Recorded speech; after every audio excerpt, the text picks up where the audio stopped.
Hello ladies and gentlemen, my name is Tim and 2014 has come to a close. It was a big year filled with a bunch of great stuff, but instead of looking back, I wanted to take a look forward into some of the things that I'm excited about most in 2015. This is just a short list in no particular order, and a few items are bound to get left off, but let's dive in and see how many we can get to. Starting things off, we have The Witcher 3, The Wild Hunt. I'm a huge fan of the series, both in book form and in video game form. And finally getting to see the conclusion of Geralt of Rivia's story will be amazing. The developer, CD Projekt Red, originally slated the game for a February release, but had to recant shortly after in an open letter to its fans, saying, "The sheer size and complexity of The Witcher, key features of the title, have had a decisive impact on production. Now, nearing the end of our work, we see many details that need to be corrected. When we release the most important game in our studio's history, we must be absolutely sure that we did everything we could to limit any bugs to a level that would allow you to enjoy the game thoroughly. With this in mind, we took another look at the current workloads and what they mean for our team. Even though everyone is working at full speed, we concluded that we need another 12 weeks. So we are shifting the release date of Witcher 3 The Wild Hunt to May 19, 2015. They went on to apologize for setting a release date too hastily before concluding with, "We know what we want to do to make The Wild Hunt one of the best RPGs you will ever play, and we continue to work hard to achieve just that. So we apologize and ask for your trust." Normally when a developer says things like that, it should be taken with a grain of salt.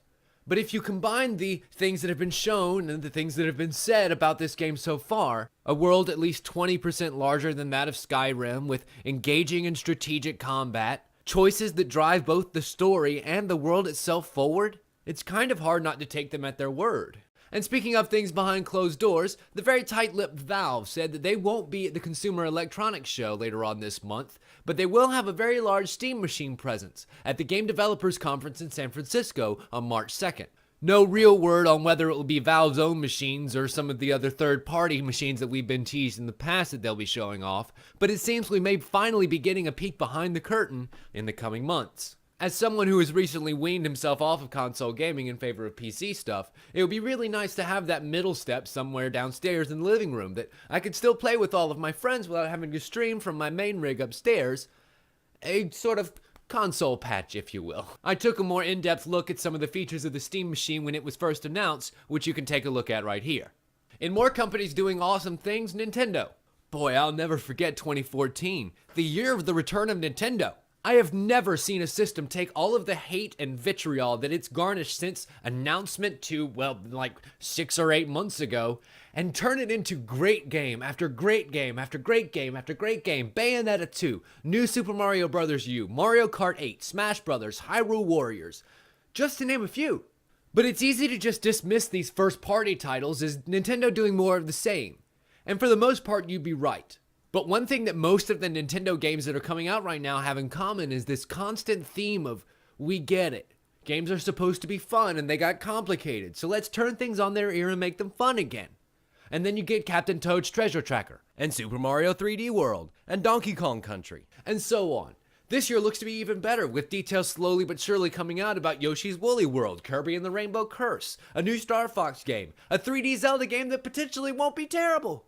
So it remains to be seen if Nintendo can keep up this hot streak that they're currently on. But if they do, 2015 is the year that Tim gets a Wii U.